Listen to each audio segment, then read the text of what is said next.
Ballon d'Or winner as well as one of the greatest strikers of his generation, Mr. Michael Owen, and the greatest goalkeeper of all time, Mr. Peter Schmeichel! You both joined arch-rival teams. At the time, I had my reasons for making that choice. The last period of my career was pretty painful mentally, knowing that it's not really the Michael Owen that was.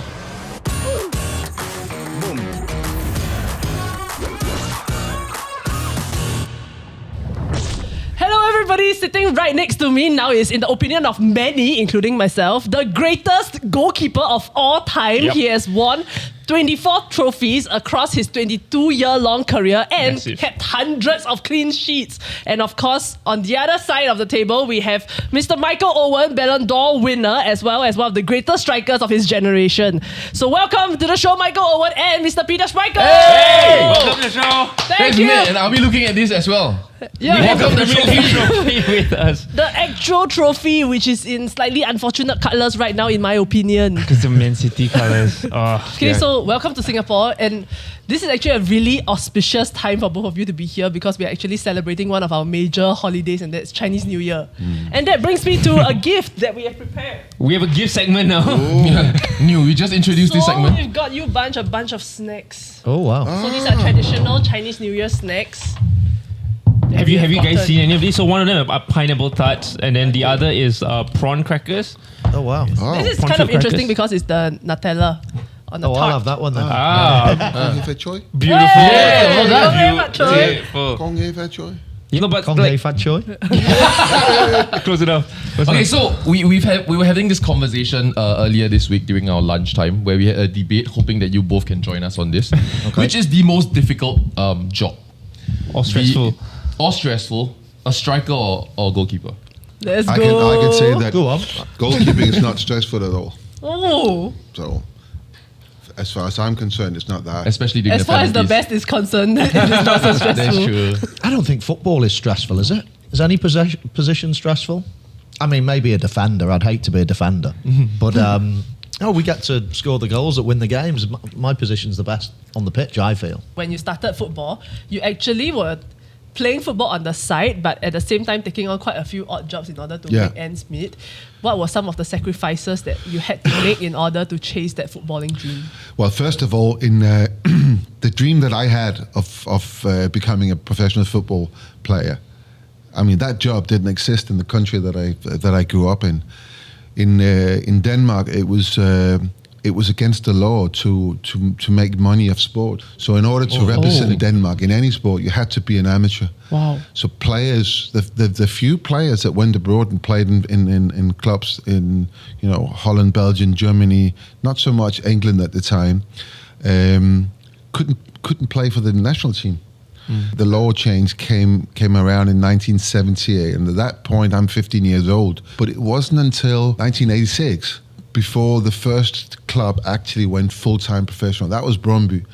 And at this point, I am playing for a different club as a semi-pro and not making enough money to make a living. So I had to have a job next to it. I mean, I was cleaning in an old folks' home. I was working for the World Wildlife, what's it called? Foundation? Like Foundation, WWF? yeah, Foundation, Okay. yeah. I was a trainee carpet fitter. I worked as an advertisement salesman for a newspaper. I did so many different jobs, which at the time didn't really mean so much for me. Yeah. It was literally just, I said to myself, I was passing time and making sure that I was alive and had food on the table and a bed to sleep in before I became a professional football player. And I have to say, this day today, I'm really, really happy that I did all these kind of jobs. I'm happy because it gave me perspective. It made me appreciate the opportunity that I was given. And that came around the next year, 1987, when Brøndby came for me. So I wasn't going to give that opportunity away or waste it. So my first full-time professional year was in 1987. We had a coach, Ebbe Skovdal, who went to Aberdeen. Unfortunately, he's passed away now, but his principles was what Pep is doing today. And of course, we're back in the 80s, and of course, the quality of the players wasn't as good as what Man City have. But we were playing that kind of football, and because we back then were the only team, full-time professional. It was easy to get the best players in Denmark to come to Brøndby. So it was, I'm not saying it was easy, but we were so good in Denmark. If you put into context where this football team suddenly appeared in the hierarchy of European football, my very first game as a professional footballer was a quarterfinal in the Champions League against Porto. In 1987, and Porto ended up winning the Champions League. Yeah. They beat Bayern Munich in the final. Wow. We lost 1-0 and drew 1-1. That's how good we became in 1 year. And that was playing the way that, modern day football was played back then. And it was, it was such a great introduction into professional football for me. But just going back to the jobs, because I had all these jobs, I knew that if I was not doing my job every day, trying to be better and trying to be, the best in football, or the best in the games, I would then have to go back and do these jobs. Right. And I didn't want to do that. Right. Was it always goalkeeping for you when you decided you want to enter football as a profession? Was it always goalkeeping? Yes. So obviously it's a different system in Denmark to England, for instance, where most of the football is happening through the schools. We have football clubs. So as I said, we're amateur country. Right. Yep. Anyone can join any sport. The facilities are there. It's paid by the council and the government. So I joined a football club when I was very, very young, 8 years, 7 or 8, and I was outfield for about 10 minutes, 5 minutes maybe, stretching it 3 minutes. Coach said, try goal, try to go up. And you stayed there ever since. Wild. And then I've been in goal ever since. And He's super tall, by the way, guys. He's slouching now. So for Michael, your dad played football. How much of that was an influence to you when you wanted to start playing as well? Yeah, my dad was a massive influence. My dad was a professional footballer himself, started at Everton, played 2 games, I think, as a young boy, maybe 18, 19-year-old. Back in the day when there were no substitutes, so not easy to get games like it is now. One of his last clubs was Chester, and that's where he set up family. And I'm one of 5 children. Football was in the family, of course, and I had 2 older brothers who played football. Yes. So, and I think you have 2 options when you're growing up in that type of environment. You can think, they're so much older than me, they're so much bigger and stronger, and you can sort of not really play, or you can wake up every day saying, I'm going to beat them today. I'm going to beat, even though they're better. And you gradually, it's incredible, the amount of professional footballers that have got older brothers. It's incredible. And I think that environment helped me improve as a player, as a youngster. So you never, from a young boy, thought about maybe I'll perhaps be a banker. It was just football all the way, only that or nothing. All the way, yeah. Right. The only other things I enjoyed was sport. I played golf, I did boxing, I did, anything, cricket, rugby. I wanted to play anything. So sport was a big passion, but football was it. And of course, I think it helps if you're good at something, you enjoy it even more. Yeah. And then you want to practice even more because you're feeling good. And I just think that snowball then gathers momentum. And so your dad was at Everton. How disappointed was he when you joined Liverpool? Well, it was quite the opposite because my dad supported Liverpool. Oh, yikes! As a youngster, but it was Everton that wanted him to play for them. So and I was the opposite, of course. I only supported Everton because when I went to school, I can sort of say, well, I support Everton because my dad played for them. It was more of a boast. I never used to go and watch the team. So speaking of Liverpool, you were there when you won your Ballon d'Or, and that was back in 2001 off the back of Liverpool's Cup treble. And I've seen in another interview something that you've mentioned that was quite interesting because most people would attribute winning the Ballon d'Or to be the highlight or the pinnacle of your career. But you've actually said that you are more proud of winning the 2 golden boots that you did in your first and second full season. 97 and 98. Yeah. Why is that? Well, I mean, listen, winning the Ballon d'Or is now I look back and I see the trophy and I'm incredibly proud to have won it. And it's obviously a very, very difficult trophy to win. I just think that when you talk about achievements, and if I look back at my career and think, right, what did I do that nobody else possibly will ever do. And I think it was winning 2 Golden Boots. Joining a team at 17 and winning the Golden Boot in your first year as a 17-year-old, and then doing it again as an 18-year-old, and entering a Premier League that's got, you know, Shearer and Sheringham and Andy Cole and Dwight York and Robbie Fowler and I mean just great strikers, scoring lots of goals every year. Winning the Ballon d'Or is very rare, but people will continue to do it every year. And that's why I think that was probably my best achievement, because it's something that I don't think anybody will do. For many of the God tier athletes that we've heard from or have the privilege to host, right? Many of them, they achieve such height of success, especially at a really, really young age.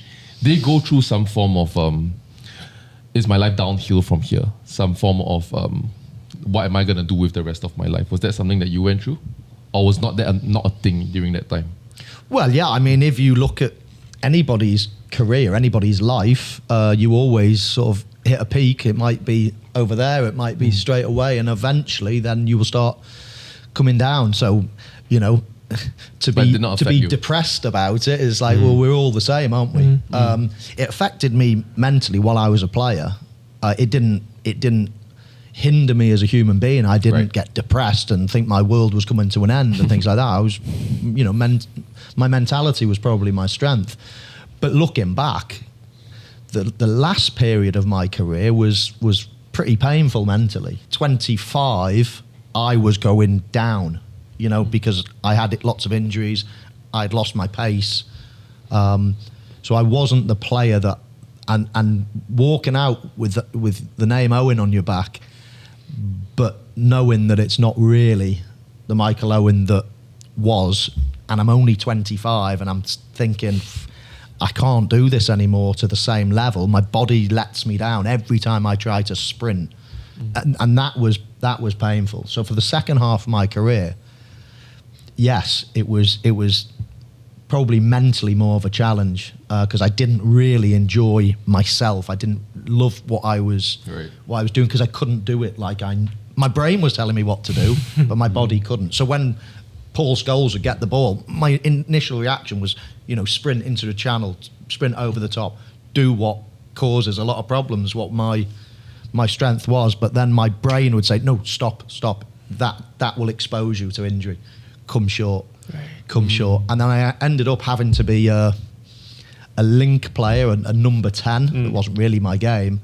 And link play and get in the box. So I never lost the ability to score and to finish in the box, but getting there was a different challenge, and I lost the one thing that probably made me a feared centre forward. One thing that you both have in common is that you both joined arch rival teams, right? Manchester United to Man City, obviously not directly, and of course with Liverpool and Manchester United. Was the backlash from fans as bad as you guys expected it to be? And in hindsight, like how bad was it?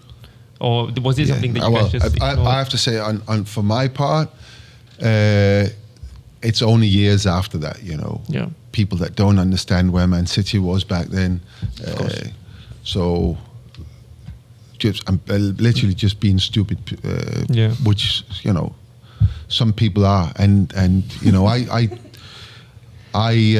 joined a football club that was nowhere at the time. I had my reasons for making that choice. First of all, where I was at Aston Villa, where I actually really enjoyed that football club. I enjoyed everything about it, but it wasn't an option to stay. The manager that signed me had resigned during the season, and the new one didn't want people like me in the club. So I had if I wanted to carry on, I had to go somewhere else. And I had been traveling around. I left Manchester to go to Lisbon. I came back. Wasn't too far away from Manchester in Birmingham, but I still wasn't where I wanted to be. I wanted to be back in Manchester. I kind of grew into the place, and I definitely felt where I lived was my home. That was it. This is where I'm going to spend the rest of my days. And of course, coming towards the end of my career, there was this opportunity to work with someone like Kevin Keegan. And my thinking at the time was that I was going to stay in football. I was going to go into coaching and possibly managing. And my inspiration was, on very few managers, really. So I've had, in the last couple of years, I've had a lot of how not to do things. But I've also only really had, on the highest level of football, one person to draw inspiration from, and that was, of course, Alex Ferguson. Yeah. And I didn't feel that was enough. And when the opportunity to work with Kevin Keegan came around, I was thinking long and hard about this. They were in the championship when I was approached, and they were about to be promoted into the Premier League. And of course, I spoke to Alex Ferguson about this. How would this be perceived? And he was all right with that. I think most people were all right with it at the time. Yeah, of course. But little did I know that they ended up with the ribbons and that so many times. So people are mistaking me for going to a rival. Yeah. Man City was not a rival back then. At the time, It was a local team. Of course, the Derby Day, when that came around, it was a big thing. It was a big game, but the real rivals were Liverpool. Definitely Liverpool. More than anything, Liverpool. And then, of course, Leeds. Yeah. And the last bit of my sort of Man United time, Arsenal as well. Yeah. So they were the teams that you definitely did not want to go to. You act on information you have on the time. That's the only thing. When you make a decision, it's on the information, the data you have. Looking back, it was a really, really big mistake just leaving Man United. I was fatigued. I was mentally fatigued. I was too proud to ask for a little bit of leniency, Maybe, don't play me. Don't make me travel, just now and again. Just, play somebody else, I didn't want that because I wanted to play every game. I wanted to be this big, strong guy. I wanted to be that guy that when Michael was playing Manchester United, he would be thinking about me. I wanted him to have me in the head, that he was playing against me, not Man United. I wanted to be that guy. Once I made the decision to leave, I'd had 3 years of no break. I just played every game. I had operations when we were off season. I had the European Championship, World Cup, all of that, the World Cup 98, where you played in as well. When I came back from the World Cup, we've only finished runners-up to Arsenal, and back then, runners-up, they had to play qualification to get into the playoff game to get into the Champions League, which was the most important thing for Man United. So I'm ringing my manager and say, we're out. When do you want me back? And he says, tomorrow. What do you mean? Yeah, well, I say, our most important game is in 3.5 weeks. I'm like, I can't go back tomorrow. And my head just went, And this is when I started to think about, I can't do this anymore. I just can't do this anymore. That's when I made that decision. And I spoke to the manager, I spoke to the chairman. But I was acting on the information that it all came from being mentally fatigued. Yeah. And then, of course, you make the decision, you're a little bit too proud, a little bit too stubborn, I can't go back on that. And then... But that's my analysis of that. I probably should never have left Man United. But how about you, Michael? How was it joining? Because I think in your time of football, it was a lot more noisy. How was it for you making that transition to a rival team? Can I just say, he had to do it. If he wanted to win that trophy, he had to make that change. And he did. And he did. He played a big part in it as well. If you had said to me at the start when I was playing against Peter when I was 17, 18 for Liverpool, if you said to me that you're going to play for Manchester United at some point in your career, I would have just said that's impossible. But as Peter says, you act on the information right the way through your career. I never really thought I would ever leave Liverpool, but then Real Madrid asked me to play for them. And that gave me the biggest conundrum ever. That white kit, the burn of the stadium, the players, the Galacticos at the time, a new country, a new experience. Playing with Zidane and Ronaldo and, Figo and Beckham and Raul and Roberto Carlos and all these great players, Casillas, who Peter mentioned. It played with my head. I was like, oh God, I don't want to leave. I love it at Liverpool. I live at home. It's my club. And your dad might get upset you. Yeah. I cried that day when you left. So did I. Is it not absurd, guys? Anything you do that you go and play football on a Sunday and Somebody in Asia 50,000 is miles crying. away. Somebody in Asia is crying. Oh my god, that's my team, that's my guy. Yeah. Why did he do that? I feel betrayed. Well, you didn't even think about it. You know what? You don't know that when you're playing. You don't. You're obviously, you see, you come into the stadium, it's always full. You see, people singing, having a great time, and celebrating when you win, and not so great when you're not winning. Yeah. But you don't really get into that because the next game's just around the corner, so your focus is different. Yeah. It's when you retire and when we've both travelled around the world for our football clubs and for the Premier. It's when you meet the fans and you see how much it means to them And how much they know about you. Yeah, no, absolutely. But from a professional point of view, you've worked all your life to play at the top, and in each phase of your career, you're wanting to give yourself the opportunity to win trophies, to play well, to gain the credibility. So when Real Madrid came in, it was a very difficult decision for me, but I ended up thinking, right, I'm gonna go and try it. In my mind, I thought to myself, I'll go for 1, 2, 3 seasons and then would love to come back to Liverpool. And in fact, spoke to the chairman, the chief executive, Rick Parry, and we almost, shook hands. You can't really have it in a contract, but we shook hands and said, right, I'm just going for a short period of time, have the experience, I'd love to come back. And that very nearly happened. After my time at Real Madrid, Liverpool wanted to sign me back. I wanted to go. I met Rafa Benitez. My agent sorted everything out. The one problem from the point of getting back to Liverpool was that Newcastle had come in and they had offered double the amount that Liverpool had offered. And now, of course, the president at Real Madrid was saying, you can go. If you want to leave, then you can go, but you're not going anywhere apart from Newcastle, unless another team matches the bid. So now I'm in obviously a sticky situation where Liverpool can't afford to match Newcastle's bid. I'm really probably wanting to go home now, go back to the Premier League, because that's where where I am. My family, my wife wanted to go back home, and there was a World Cup at the end of the season, and I was thinking, I've played, I've done well, scored a lot of goals, but we've also, we've got Ronaldo, we've got Morientes, we've got Raul, we've got me, we've just signed Robinho, we've just signed Baptista, and there was lots of attacking players, and I was thinking, am I going to play that much next season? I need to be playing. So again, as Peter says, you decide, you have all the information in front of you at the time. Liverpool was now not an option. They wouldn't improve their bid at all. So I had the option of either staying at Madrid and taking the risk, or going to Newcastle.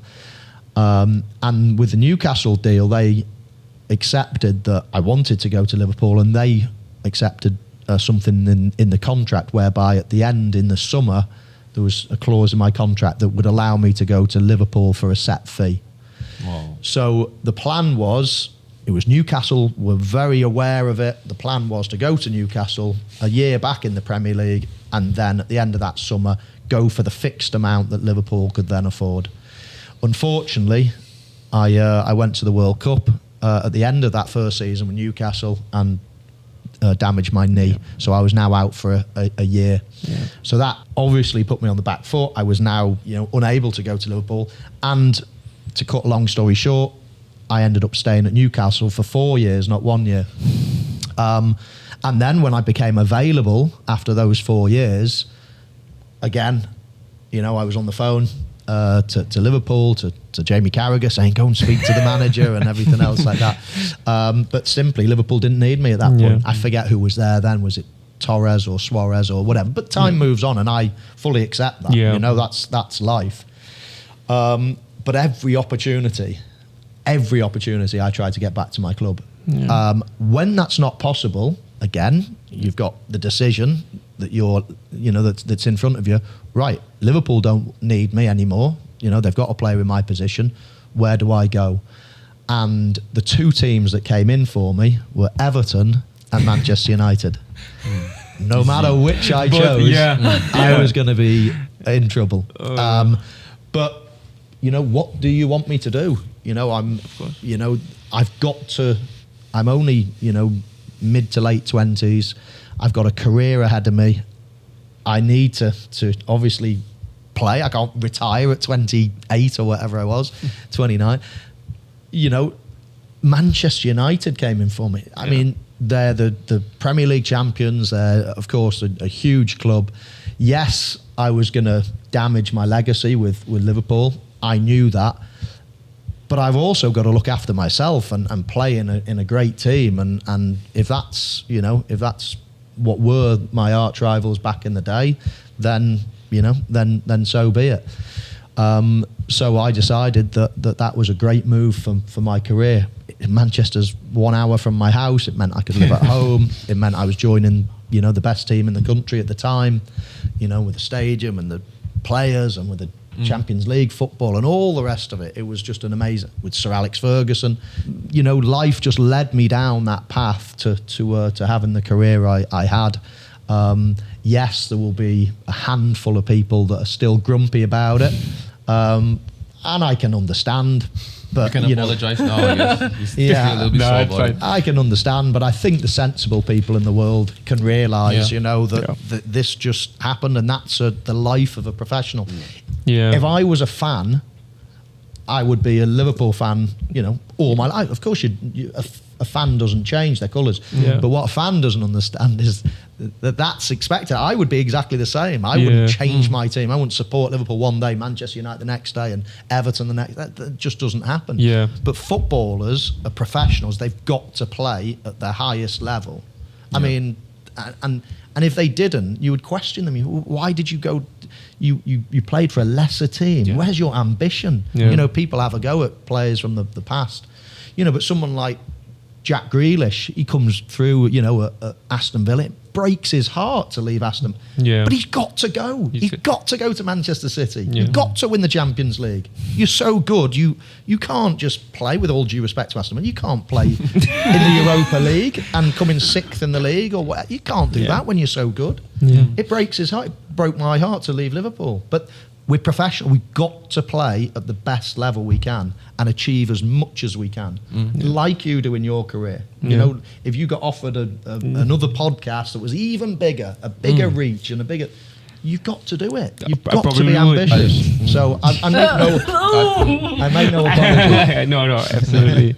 When you finally did win the league title, and that was at Manchester United, was it everything that you had dreamed of? Yes, of course I wanted to win every trophy. That's ambition. That's, you know, you want to get to the top of your career. But for me, just winning a trophy is quite hollow if you don't deserve it, or if you don't play much, or if you know. And I had my first season at Manchester United was great. I mean, I scored a lot of goals. I played in a lot of games. But really, you know, Wayne Rooney deserved that trophy that year. You know, Berbatov. Yeah. You know, the great players that were playing week in, week out. You know, there's lots of players in life that have got 5, 6, 7, 8 Premier League medals and probably played, you know, 8 games a season, didn't really contribute. And does that mean that much to them? So I'm very proud to have won the Premier League. Of course, I played enough games, played a part in it. But, you know, I wasn't the top goal scorer in the team. I wasn't a Peter Schmeichel winning, you know, and being a massive, massive influence on winning that title. So, yes, very, very proud of the collection of trophies that I eventually won. But I would say my FA Cup winners medal is more important to me, probably because it feels more personal. I won that. You know, I scored 2 goals in the final. We won. You know, so it's not just what it says on the medal. It's your feeling inside and what you contributed and how good you were that season and all the rest of it. So yeah, very, very proud. But you know, different medals mean different things at different stages of your career. But I think there has been quite a bit of conversation on how the modern football game has changed, right? And I think, Michael, yourself, you've also mentioned on another podcast that actually the technical football ability does seem to have decreased by quite a bit. Would you like to expand on that? Well, of course, I still believe that footballers are technically amazing.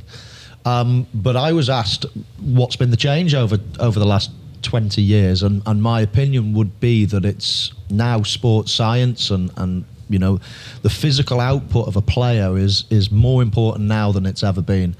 And if you can't run, then you might struggle to play now. You know, gone are the days when, you know, 30 years ago you can just have a total genius of a player that doesn't run, but just give him the ball and he can turn and he can play players in. You know, I'm thinking the likes of Matt Letizia and players like that, genius players. You know, Eric Cantona. You know, these types of players that flick the ball and that, you know, that create so much. But now, when you lose the ball, you have to be able to run. Yes. People are looking at numbers and numbers and numbers all the time. So I think now football, if you are physically very, very good, if you can get up and down and run more than other people, you've got a bigger and better chance of making it as a footballer. Is it also because in today's football world, there's so much emphasis on like the system, right? If you look at club, like it's all about gegenpressing, it's about playing as a team. If you look at Tiki Taka maybe 10 years ago, it's always about the team. I think Scaloni said like last week where his boys are learning to play football now and they feel overcoached because they're being told exactly what to do every single moment. They're being told to pass.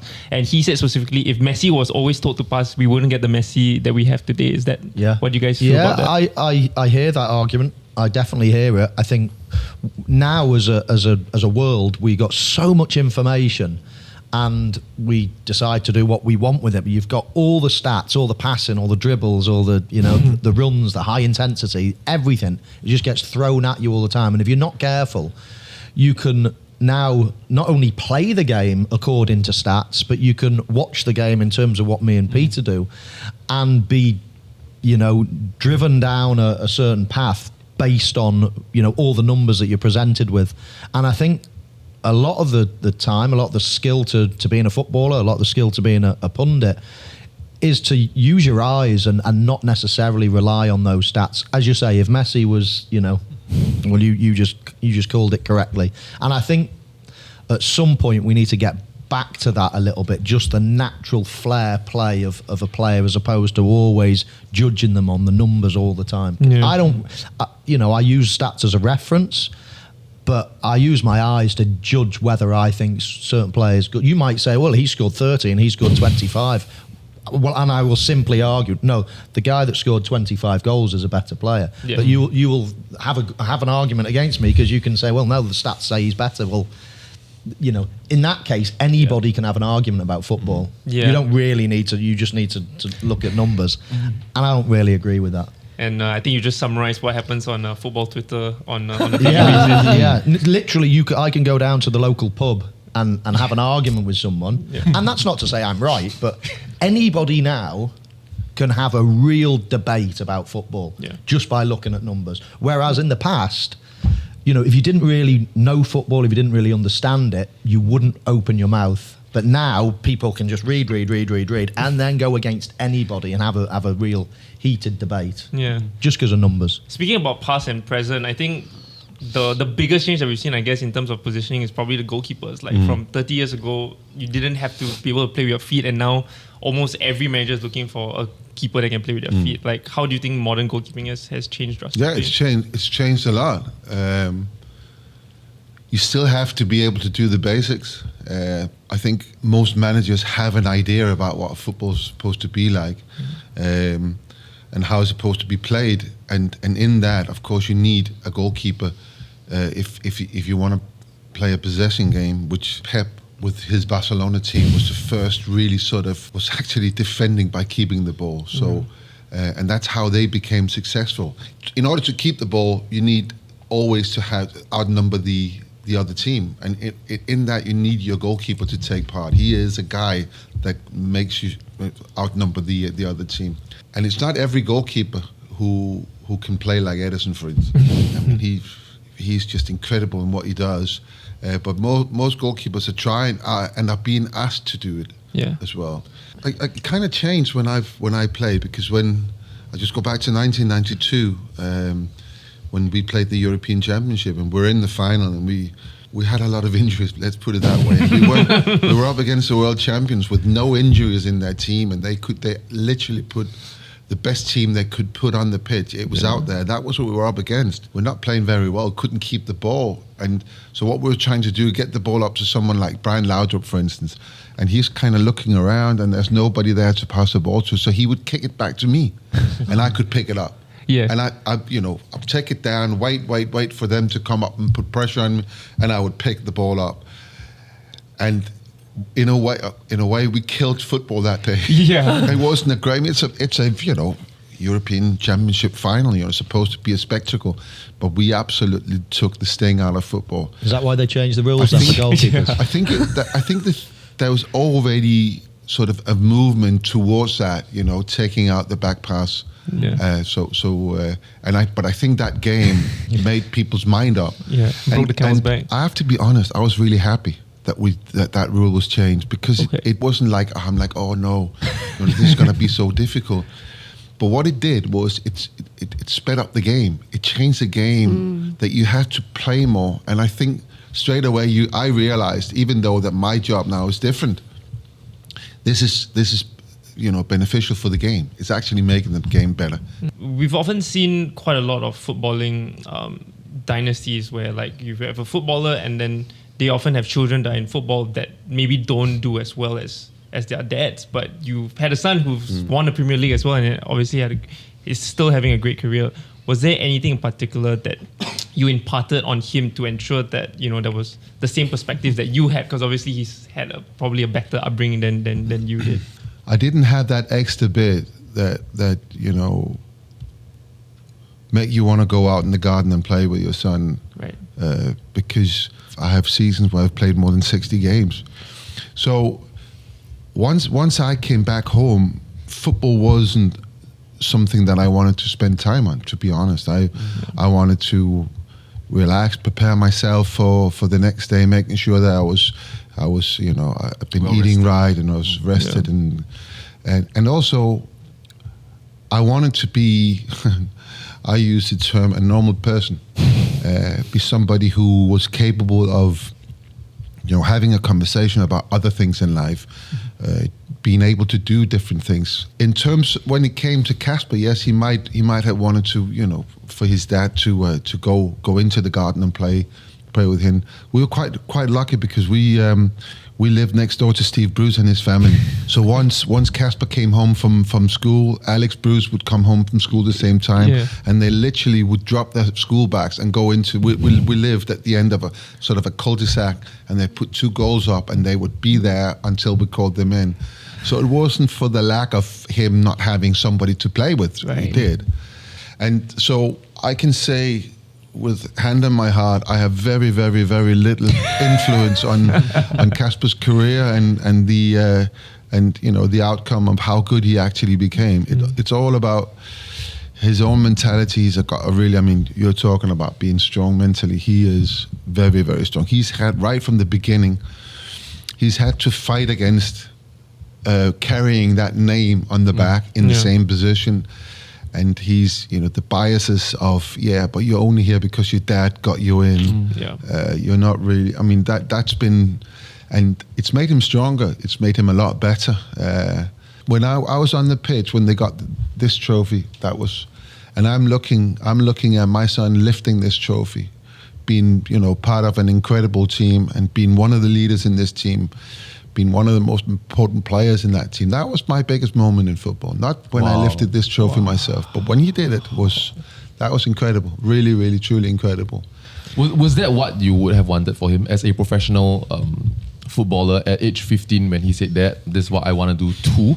Were you worried for him? Were you like, you don't have to? I never wanted them to do anything for me. So my father was very, very ambitious. He wanted me to be a musician. And I honestly, I did not enjoy having to learn the piano. I didn't enjoy practicing. I didn't enjoy anything about it because I was kind of forced into it. It wasn't my choice. So I decided on every level that it had to be a choice for my children to, for whatever they wanted to do, it had to be a choice. It had to come from inside of themselves. So when he came there at 15 and said, I want to give it a go, I was quite happy to support him. But I had to have the talk with him. You know, it was a very important talk, and to this day, it was probably the most important talk we ever had.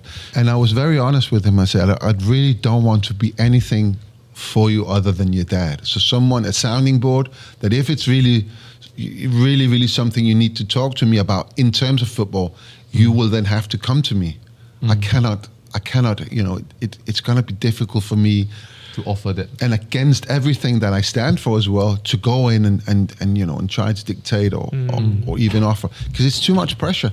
And I knew already back then that having made that choice, that would be a lot of pressure on him. Yeah. So we agreed that I was going to be his dad, and if anything, if he needed me for anything in terms of football, he would have to come to me. And he's 37 years old now, and we still have it like that. We speak every day, and if it's football, he starts a conversation. Other than that, it's family. I just want to thank both Michael Owen and Mr. Peter Schmeichel for joining us today. Thank you so very much much for sharing your life. Like, share, subscribe. We'll see you in the next episode. Bye-bye. Thanks for coming. Cheers, guys. Thank you so much. So one of them are pineapple tarts, and then the other is prawn crackers. Oh, wow. Oh. This is Prawn kind of fruit interesting crackers. because it's the Nutella. That is a bastardization of a Chinese New Year snack. They're nice, those biscuits. You might want one.